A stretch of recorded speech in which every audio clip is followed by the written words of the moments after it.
there. Today we are going to make a shadow drawing. So for this project you are going to need a piece of white paper and some crayons. I am also going to be using watercolors, so I'll need watercolors and a little cup of water and my paintbrush that's in there. You don't have to use watercolors though, so if you don't have those, you can use only crayon, or if you want to grab some markers, you could do that too. Remember, there was that little trick that I showed you of how you can even make watercolors out of markers. So you could do that.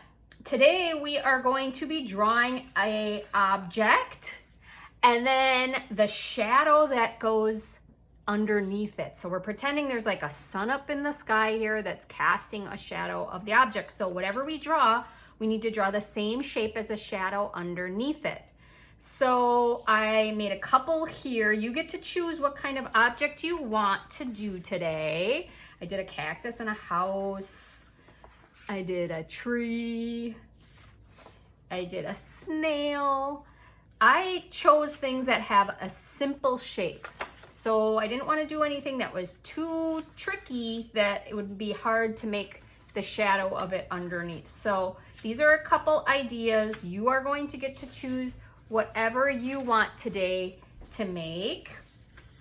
But I will show you this today with making a certain object, and I'm gonna choose a pumpkin today. We learned how to draw a pumpkin a couple weeks ago, so I'm gonna do that. It's a pretty simple shape. So first I'm gonna take my piece of paper and I'm gonna fold it in half the long way. Okay, and then I'm gonna open it up. I'm gonna have it the tall way here just so that I have that line in there, and I would like you to find your black crayon and draw a line right over that folded line that you just made. That's gonna be our shadow line.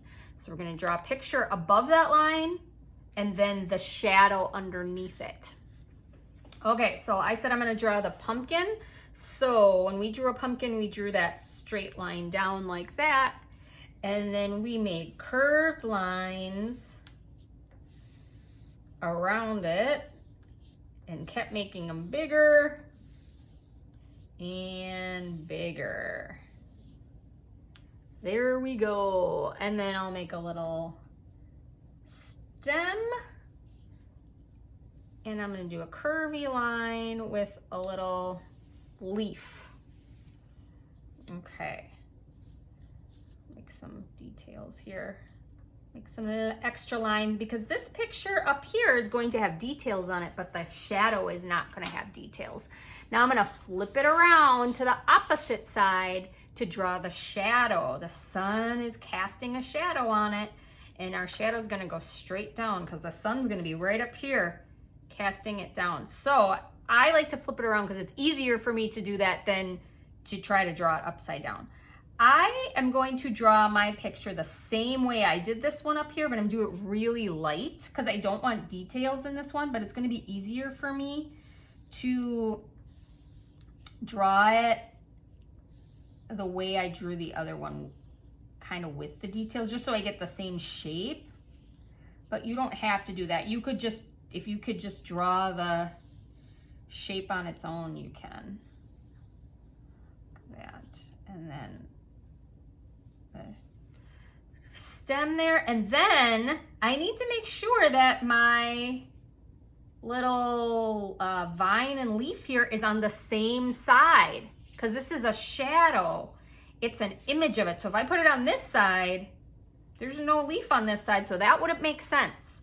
So it has to be coming off the same side. So I'm going to try to make that the same way that I made it up there.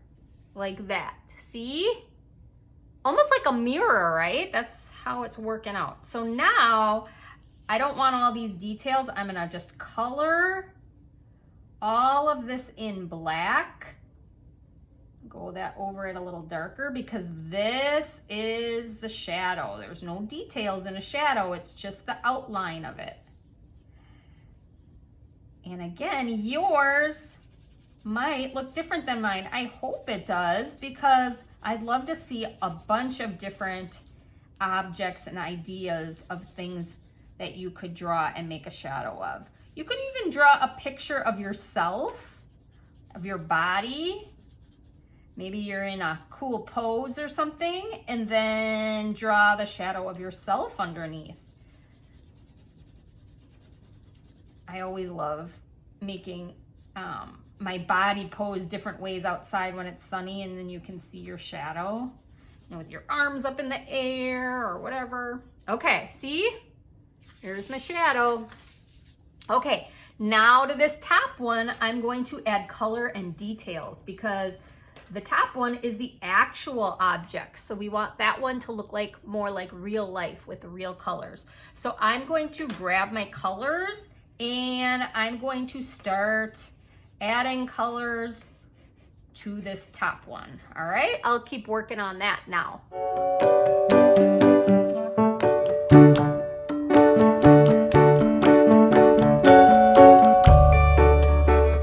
All right, I colored in my pumpkin. I decided to use a bunch of different warm colors to give it a little bit more detail, make it look a little more like real life. And now let's move on to the background. This looks a little bit boring with just white on the background. So we're gonna give it some more color. So I'm gonna add some color to the top and the bottom, but my top color is gonna be different than my bottom color to really show, that's called contrast, to show the contrast. That means it's very different of my actual picture to my shadow picture.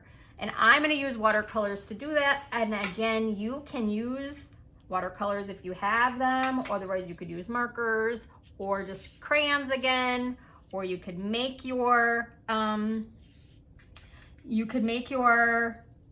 watercolors with markers. Remember I showed you how to do that cool little trick. So I am going to work on that. Since I used crayon, remember there's gonna be some wax resist here. I don't have to worry about staying right in the lines here because it won't soak into the crayon. But I'm gonna still kind of try to go around it, but I'm gonna work on that, do my bottom here in one color and the top color in something else.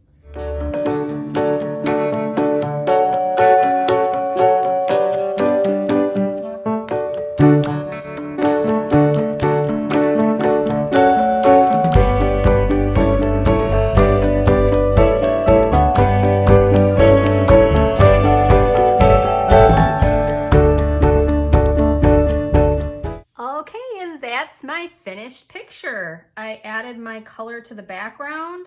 I even tried to mix some colors together that might look well together, like purple and blue, and I did some green with some yellow down here to kind of change the shades a little bit. I did that on some of my other ones too, like my cactus one. You can see there's yellow down here, and then I kind of changed it to orange. And my house one, I have a lot of purple down here and then more blue up there. If you want to play around with your colors and add some different shades of colors in it, you can, to make it look a little bit more interesting. But what I'm going to be looking for is your main picture, your shadow that's underneath that mirrors it, that looks the same as it, and then just a color in the background. Remember, if you don't have watercolors, you can use crayons or markers. All right, I can't wait to see what types of objects you choose to draw and make a shadow of. Post to Seesaw when you're done. Have fun!